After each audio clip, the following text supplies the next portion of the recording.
Yeyo ye katubanze dukorere ku kafaranga di mbere ko dukomeza na episode ikurikira kuri RISHTON. Kambarangire rero abantu bagena mu mujyi wa Musanze, batuye mu mujyi wa Musanze, impamvu mbanza kubereka ibikoresho biriyo, bya bikoresho byose bya electronique kandi bya original, kuva kuri telefone kugera kuri frigo kugera ku ma flat screen, ibintu nk'ibyo byose wabisanga ahangaha. Bakorera muri Goyiko muri etage ya kabiri, hamwe house MTN service center yaho nyuma ya Beka, bayita ku Musamariya JMV electronic shop. Bahamagare kuri 0787 208 351.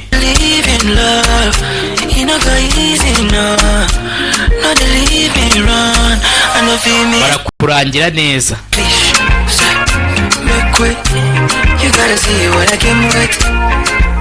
Ya, reka none tujye dukomeza na episode y'30 ni RISHTON. Sibyo rata, siko bimeze. Ni kwipera akadomo ko bafata abatetsi barabahinduranya, barabagurana. सबको वहां पे एक हफ्ते पहले अपॉइंट किया गया. Ndagira ngo basasi byabaye icyo gihe match itangiraho h'icyumweru, barifasha bafata abantu batekaga hara muri hostel barabahindura. Warden से लेकर स्वीपर तक. Ibaze yuko bahinduye abantu bose uretse uhereye kuri animatrice no kugera ku muntu ukubura. सबको वहां पे एक हफ्ते पहले अपॉइंट किया गया.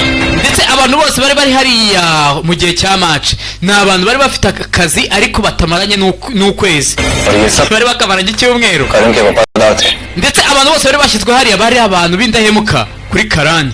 पुराने लोग जो हॉस्टल में पहले से अपॉइंटेड थे उनका कहीं पे जिक्र नहीं है. Abantu bakoraga muri iriya hostel na hamwe bigeze bavugwa, ना पेपर्स में yaba ari mu mapuro और ना ही कहीं और. cyangwa ahandi hari hose. which clearly proves कि Ibi rero biragaragara nikira ibi si bishitane byateye we niko bigomba gusubirwamo uyu munsi, ejo bizaba byakemutse. Ntabwo bisobanutse we.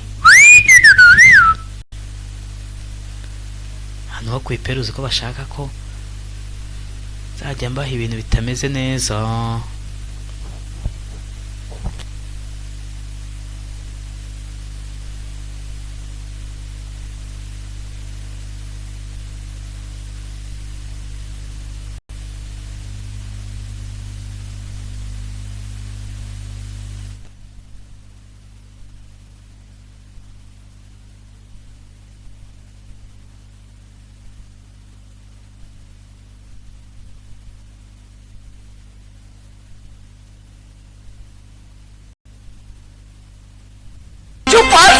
Ubuzima bwa RISHTON ho kutabuvuga ko buri kwangirika cyane kurenza ubwo. Tuyisoreza hanga reka dukomeza n'izindi episode. Kunda cyane.